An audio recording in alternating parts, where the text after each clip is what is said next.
సింహం వారికి గనక చూసుకున్నట్లయితే మీకు శుక్రుడు దశమ స్థానంలోకి వస్తున్నాడు. ఈ దశమ స్థానంలోకి ఉన్నటువంటి శుక్రుడు ఏ తేదీ నుంచి అంటే ఏప్రిల్ 19వ తేదీ నుంచి మే దాదాపుగా 14వ తేదీ వరకు ఉంటాడు అక్కడ. ఏప్రిల్ 19 నుంచి 14 అంటే ఒక 25 రోజుల పాటు ఉంటాడండి శుక్రుడు వృషభ రాశిలో. మరి ఈ దశమ స్థానంలో తృతీయ దశమాధిపతి అయినటువంటి శుక్రుడు మీ లగ్నానికి పాపి, మరియు అదేవిధంగా మీకు కాస్త అష్టమ శని కూడా నడుస్తుంది. మరి ఈ శని దృష్టి శుక్రుడు మీద ఉంది. దీనివల్ల మీకు కలిగేటువంటి మంచి ఫలితాలు ఏమిటి, ఏ దేవతారాధన చేసుకోవాలి, మరియు ఎటువంటి విషయాల పట్ల మీరు జాగ్రత్తగా ఉండాలి అనేటువంటి అంశాలు చెప్తుంది నేనైనప్పటికీ చెప్పిస్తుంది సాక్షాత్ లలితా అమ్మవారిగా భావిస్తూ, ఆ లలితాంబిక అమ్మవారి యొక్క అనుగ్రహం మీకు పరిపూర్ణంగా కలగాలని మనస్ఫూర్తిగా కోరుకుంటూ, ఇక్కడ శుక్రుడు దశమ స్థానంలో ఉండడం మూలంగా మీకు లేదా మీ జీవిత భాగస్వామికి కూడా ఉద్యోగ సంబంధించినటువంటి ప్రయత్నాలు ఏవైతే ఉన్నాయో ఆ యొక్క ప్రయత్నాలు సఫలీకృతం అవుతాయి, అందులో ఎటువంటి సందేహం లేదు. కాకపోతే ఎంతైనా పాపి కదా, అది కాకుండా శని యొక్క దృష్టి కూడా ఉంది కాబట్టి ఏమవుతుందంటే ఇక్కడ కొంచెం ఎవరో ఉద్యోగంలో కొంతమంది స్త్రీల మూలకంగా కొంత స్ట్రెస్ రావడము, ఉద్యోగంలో ఇది వద్దులే ఇంకోటి మారిపోదామనే ఆలోచనలు పెరగడము, ఉద్యోగ అవకాశాలు రావడం, ఇవన్నీ కూడా ఇస్తూ ఉంటుంది.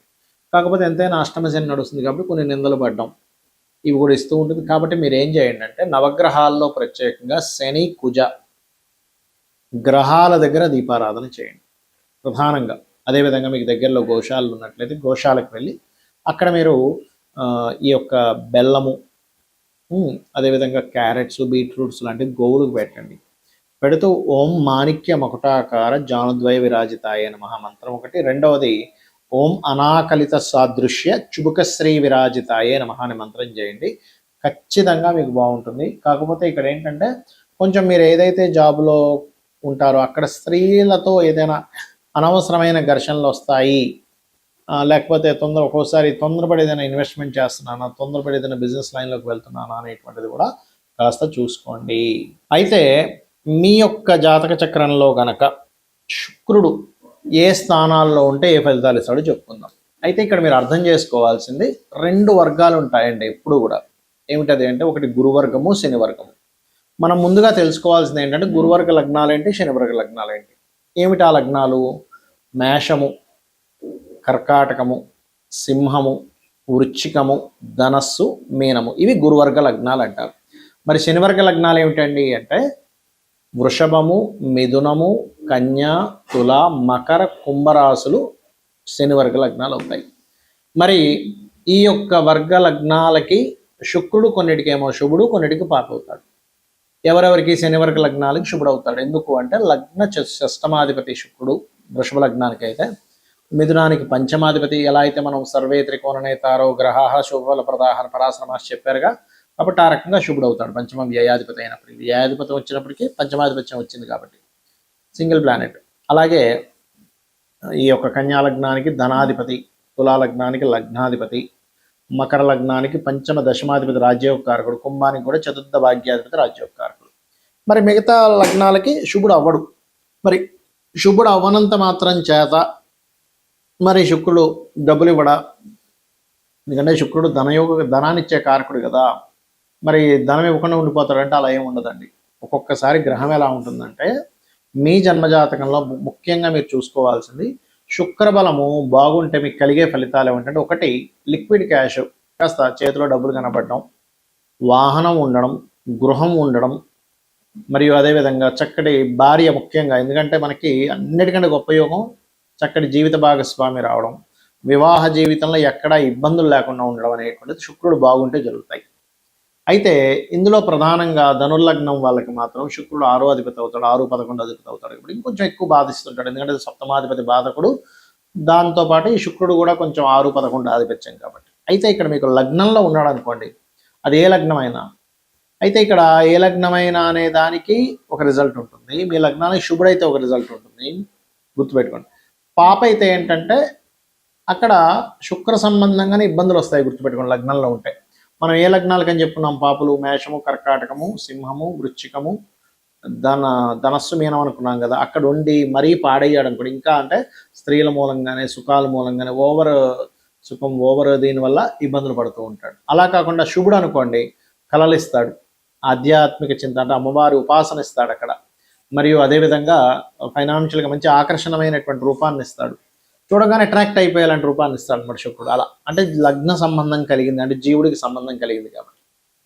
మరి రెండులో ఉన్నాడు అనుకోండి, పాపి అయితేనేమో స్త్రీల మూలంగానే కుటుంబంలో విచ్ఛిన్నాలు జరుగుతూ ఉంటాయి, ధనం మూలంగానే విచ్ఛిన్నం జరుగుతూ ఉంటుంది. అంటే ధనం ఎవరికో ఇంట్లో వాళ్ళకి ఇస్తారు, ఆ ధనం మూలంగానే వారికి గొడవలు చేయడం, అయ్యో ఏమిట్రా బాబు డబ్బుల కోసం కుటుంబ సభ్యులను విడిపోయామా, అన్నదమ్ములు విడిపోయామా, అక్క చెల్లెలు విడిపోయామా అనిపిస్తూ ఉంటుంది. తర్వాత రియలైజేషన్ వచ్చిన తర్వాత అయ్యో చిచ్చి ఆ రోజు ఆ ₹1,00,000 కోసం ఫ్యామిలీని దూరం చేసుకున్నానంటే, ఆ చిన్న పిసర ఆ ఇల్లు కోసం దూరం చేయదు. ఎందుకంటే శుక్రుడు గృహానికి కారకుడు కదా, వాహనం కోసం దూరం చేసుకున్నానంటే ఈ తుచ్చమైన వాహనం ఏముంది అనిపిస్తుంది తర్వాత. అయితే పాప అయితే శుభుడైతే మరి అద్భుతమైన ధనయోగాన్ని ఇస్తాడు. అదే మూడులో ఉంటే శుభుడైతేనేమో కొంతమంది స్త్రీల పరిచయాల వల్ల మంచి ఫలితాలు వస్తాయి, పాప అయితే ఆ పరిచయాలు ఇబ్బందిని ఇస్తాయి. 4లో ఉంటే శుభుడైతేనేమో త్వరగా వాళ్ళ లైఫ్లో ఈ కెరియర్ రిలేటెడ్ సంబంధించిన విషయంలో ఆర్ట్స్ రిలేటెడ్ నేర్చుకోవడం వల్ల బాగుంటుంది. దశమంలో ఉన్న ఆర్ట్స్ రిలేటెడ్ క్రియేటివ్ రిలేటెడ్ వల్ల ధనయోగం ఉంటుంది. కానీ శుక్రుడు పాప అయితే ఈ ఆర్ట్స్ రిలేటెడ్ నేర్చుకోవడం వేస్ట్ అయిపోద్ది వాళ్ళకి, పాపై పాడవ్వాలి గుర్తుపెట్టుకోండి. పాప అయినప్పటికీ శుభ ఫలితాలు ఇస్తాడు ఒక్కోసారి. అప్పుడు కళా సంబంధించిన నేర్చుకోవడం ద్వారా మంచి ఫలితాలు కూడా వస్తాయండి. ఇక్కడ ఏంటంటే ఆ ప్లానెట్ ఎలా ఉంది, ఆ గ్రహం యొక్క స్థితిగతులు ఎలా ఉన్నాయి అనేటువంటిది చూసుకోవాలి, ఇది గుర్తుపెట్టుకోండి. పంచమంలో ఉంటే సంతానానికి వీళ్ళకి ఉన్న రిలేషన్ చాలా బాగుంటుంది. శుభుడైతే పాప అయితే ఆ ప్రేమలో ఇబ్బంది పడుతూ ఉంటాయి అనమాట. అంటే రిలేషన్లో ఏమిటండి సంతానంతో గొడవలు ఏంటి, ప్రేమ లేకుండా పోయింది ఏంటి అనుకుంటూ ఉంటాం. 6లో ఉంటాయి ఎవరికైనా, ఏ లగ్నానికైనా. అయితే శనివర్గ లగ్నాలకైతే ఎక్కువ ఇబ్బంది ఇవ్వడు, కానీ గురువర్గ లగ్నాలకు 6లో ఉంటే అక్కడ పర్టికులర్గా పాపే అవుతాడు కాబట్టి వివాహం విషయంలో కొంత ఇబ్బందులు రావడం, అర్క వివాహం చేసుకోవాలని చెప్తూ ఉంటాం. పురుషులకైతే, స్త్రీలకైతే కుంభ వివాహం చేసుకోండి అని చెప్తూ ఉంటాం. అయితే ఇక్కడ 2 వివాహాల యోగం ఉందో లేదో చూసుకొని చేయాలి, కేవలం 6లో ఉన్నంత మాత్రం కాదు. అయితే ఇక్కడ ఏంటంటే వివాహము, జీవిత భాగస్వామి, జీవిత భాగస్వామి ముఖ్యంగా పురుషులకి స్త్రీ మూలకంగా ఇబ్బందులు రావడం, స్త్రీలు శత్రువులు అవడం జరుగుతూ ఉంటుంది. సప్తమంలో ఉంటే శుభుడైతే అందమైన భార్య, చక్కగా ప్రేమగా చూసే భార్య వస్తుంది. అదే కనుక పాప అయితే ఆ భార్య ద్వారానే పాపం ప్రేమను కోల్పోయి ఇతను మాత్రం ప్రేమిస్తుంటాడు, లేకపోతే ఆ అమ్మాయి ప్రేమిస్తున్న ఈ అబ్బాయి పట్టించుకోవడం, ఇలాంటివి జరుగుతూ ఉంటాయి. అష్టమంలో బాగుంటే తాతగారు ఆస్తులు విపరీతంగా డబ్బులు కలిసి వస్తాయి, సీక్రెట్గా రకరకాల ఈజీ మనీ ద్వారా. పాడైపోతే ఏమైపోద్దంటే ఉన్న తాతగారి ఆస్తులు, బంగారం అన్నీ కూడా పోతూ ఉంటాయి అన్నమాట. అంటే ఇక్కడ ఎందుకు చెప్తున్నానంటే, ఇది ఇప్పుడు తాతగారి ఆస్తిని పాడు చేసే దాంట్లో ఉన్నాడు అనుకోండి శుక్రుడు, అప్పుడు ఏం చేయాలి, మీ పేరు మీద తాతగారి ఆస్తి ఉండకూడదు, మీ భార్య పేరు మీద పిల్లల పేరు మీద ఇచ్చేసేలా అది అమ్మేసి కూడా కొనుక్కోవాలి. శాస్త్రం ఏం చెప్తుందంటే ఎప్పుడు కూడా మనకి ఈ గ్రహము ఉన్నప్పుడు ఏ రిజల్ట్స్ ఇస్తుంది, దీన్ని తగ్గట్టుగా నువ్వు ఏం చేయాలి. ఇప్పుడు చూడండి, కొంతమంది బాడీలో ఇది పడదండి అన్నప్పుడు అది పడదు, అది తినకూడదు, ఇంకంతే. అది ఈ పలానా ఫుడ్ పడదండి, లేకపోతే పలానా వాతావరణం పడదండి, పలానా టాబ్లెట్స్ పడవు, కొంతమందికి టీటీ ఇంజెక్షన్ పడదు, మనందరికీ మంచిదే కదండి అంటే ఆ వ్యక్తి పడదంతే. అలాగే జన్మజాతకానికి కూడా ఏంటంటే ఈ గ్రహం పడదు, ఈ గ్రహం స్థితి బాగాలేదు అన్నప్పుడు దాని జోలికి వెళ్ళకూడదు, అంతే సింపుల్. ఆస్ట్రాలజీ అంతా ఏం చెప్తుందంటే నీకు ఏది సరిపోతుందో దాని జోలికి వెళ్ళకు, హ్యాపీగా ఉంటావు. నీకు ఏది సరిపోతుందో దాని గురించి నువ్వు ప్రయత్నం చేయ, ఖచ్చితంగా హ్యాపీగా ఉంటావు. ఇది ఆస్ట్రాలజీ యొక్క ముఖ్యమైనటువంటి మూలం. అలాగే మరి ఇదే శుక్రుడు మీకు ఆ భాగ్యంలో ఉంటే తండ్రితో మంచి ప్రేమ మన తండ్రికి బాగా కలిసి రావడం, పాప అయితే తండ్రితోనే కొంత ఇబ్బంది. అంటే ఏంటి, శుక్రుడు కొన్ని లగ్నాలకు పాపలే అక్కడ పాపగ్రహాలతో కలిసి ఉంటాడు, అప్పుడు ఏమైపోద్ది, ప్రేమ లేకుండా పోవడం, తండ్రితోనే గొడవలు అవ్వడం, ఏంటో అర్థం కాదు. ఇదేమిట్రా బాబు, లోకం మొత్తం 1,000,000 మందిలో 99,00,000 చిల్లర మందికి బాగుంటే నాకు ఒక్కడికి ఎందుకు ఇలా ఉంది అనిపిస్తూ ఉంటుంది. దశమంలో ఉండిందాక నేను చెప్పినట్టుగా కళారంగ సంబంధంగా కలిసి రావడాలు. లాభంలో ఉంటే కూడా శుక్రుడికి మంచిది కాదు, గుర్తుపెట్టుకోండి.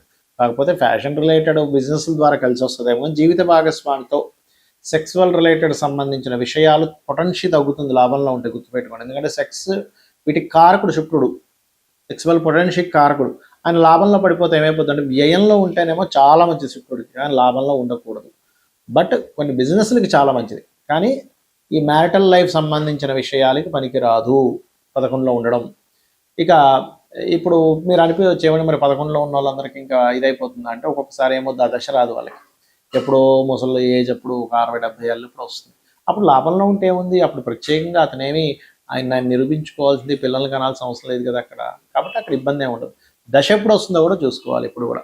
అలాగే 12లో ఉంటే చాలా మంచిది, మంచి కంఫర్ట్స్ అనుభవిస్తాడు. అయితే ఏ లగ్నానికైనా సరే 12లో ఉంటే కొంత మంచిదే, కానీ శుభుడైనటువంటి లగ్నాలకి ఉంటే ఇంకా మంచిది. పాపైన లగ్నాలకు ఉండి పాపగ్రహాలతో ఉంటే అనవసరమైనటువంటి వ్యసనాలకు గురవుతాడనమాట. ఇవి ముఖ్యంగా శుక్ర సంబంధించిన. మరి ఈ శుక్ర సంబంధించినవి బాగుండాలంటే ఏం చేయాలి? రెగ్యులర్గా లలిత చదువుకోండి. శ్రీమాత్రే నమః అనే మంత్రం చేసుకోండి. ప్రతి శ్రేణి మాతృభావంతో చూడండి. ఎక్కడ మీరు అంటే ఇంకా ఆ స్థితిలోకి వెళ్ళిపోవాలి. అప్పుడు శుక్రగ్రహం యొక్క ఇచ్చేటువంటి పూర్వజన్మ కర్మ రిజల్ట్ అనేటువంటివి న్యూట్రల్ అయిపోతాయి. శ్రీమాత్రే నమః.